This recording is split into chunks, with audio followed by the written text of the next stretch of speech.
லேசா கருதிராதீங்க. இதுல என்ன போது இன்ஷா அல்லாஹ் மக்ரிபுடைய தொழுகைக்கு பின்னால் திக்ர் நடைபெறும், ஒரு சின்ன ஏழாம்.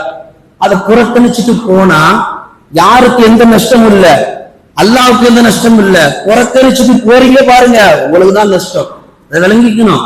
ஒரு 10 நிமிஷம் நாம் அந்த அமலை உதாசீனப்படுத்தணும்னா பின்னால ஒரு விபத்து ரெடியா காத்துட்டு இருக்கோம்.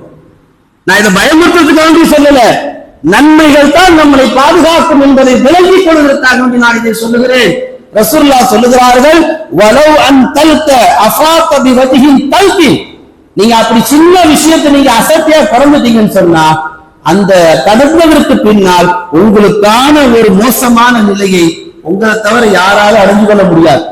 நமக்குன்னு எழுதப்பட்டது இருந்தா அது நம்ம தலையில தான் வந்து விழும்.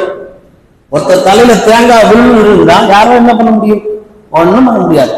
அதை விளங்கிக் கொள்ள வேண்டும். மேலான பெருமக்களே, அல்லாஹ் முழு குர்ஆன்ல 6666 வசனங்கள்ல நீங்க கம்ப்ளீட்டா தர்ஜுமா படிச்சுட்டு என்ன அதுல ஃபில்டர் பண்ணி எடுத்தீங்க கேட்டீங்கன்னா அல்லாஹ்வே சொல்றான், நீ ஃபில்டர் பண்ண லேட் ஆகும், நீ பண்ண மாட்ட, நானே சொல்றேன். 3 விஷயங்களை சொல்லுகிறேன். ஒன்று, குர்ஆன் சொல்லக்கூடிய ரத்தின கருத்து என்ன தெரியுமா? மறுமைக்காக உன் அமலை நீ தேடிக்கொள். மறுமை ஒன்று இருக்கிறது, அதற்காக உன் அமலை துன்யாவில் தயாரிச்சுக்கோ.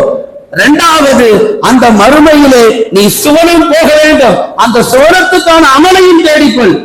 மூன்றாவது, இந்த உலகத்தை நீ நம்பிட்டு வாழ்ற, இந்த உலகம் உன்னை கை கொடுக்காது, இந்த உலகம் உன்னை ஏமாத்திடும், இந்த உலகம் உன்னை கண்டிப்பாக ஏமாத்தும். அப்படி இருக்கும் பட்சத்தில் இந்த மூன்றையும் அல்லாஹ் சொல்கிறான். இதுதான் குர்ஆனுடைய ஒட்டுமொத்த ரத்தின சுருக்கம். மறுமைக்கான அமல் நம்மள்கிட்ட வரணும், சொர்க்கத்துக்கான அமல் வரணும். இந்த உலகத்தை நம்பி வாழ்ந்துட்டு இருக்கிறோம்ல, என்ன கடை காப்பாத்தும், எனக்கு என் பெத்த பசங்க காப்பாத்துவாங்க, எனக்கு அன்பா இருக்கிற என் உயிராகிற மனைவி என்ன பார்த்துப்பா கடைசி வரைக்கும், என் சொந்தக்காரங்க பார்த்துப்பாங்க, என்னுடைய சொத்து பத்தி இருக்கு, என்னுடைய ஆஸ்தி இருக்கு, என்னுடைய அதிகாரம் இருக்கு, என்னுடைய திறமை இருக்கு, இப்படி எல்லாத்தையும் நம்ம இந்த உலகத்துல வாழ்ந்துட்டு இருக்கிறோம்ல, இது எதுவுமே நம்மளை பாதுகாக்காது. அல்லாஹ் அதுதான் சொல்ற, இந்த மூன்றுல 2 எடுத்துங்க. ஒண்ணு ஆகிரத்துக்கான நன்மை, 2வது சுவனம் செல்வதற்கான நன்மை. அப்படிப்பட்ட ஷாபானுடைய மாதத்தான் நம்ம உட்கார்ந்துட்டு இருக்கிறோம். மேலான பெருமக்களே, உண்மையான இன்பம் எதுல இருக்கு தெரியுமா? இந்த உலகத்துல கிடையாது. உலமாக்கள் சொல்லுவார்கள், இந்த உலகம் சிற்றின்பம் என்பதாக சொல்லுவார்கள்.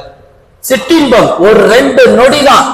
இந்த உலகத்துல ஒரு உயிர் வருவதற்கு எப்படி ஓரிரு நொடிகள் இன்பத்தை நாம் அடைகின்றோமோ, அந்த ஓரிரு நொடிகள் தான் இந்த உலகத்தின் இன்பம். அல்லாஹ் தனி மனிதனை அனுபவிக்கக்கூடிய அடையக்கூடிய ஓரிரு நொடிகள் இன்பத்தை ஒட்டுமொத்த உலகத்திற்கு அல்லாஹ் தெளிவாக சொல்லுகிறான். இதுதான் இந்த உலகத்துல சிற்றின்பம். பேரின்பம் என்ன தெரியுமா? நீ சொர்க்கத்தை பார்த்து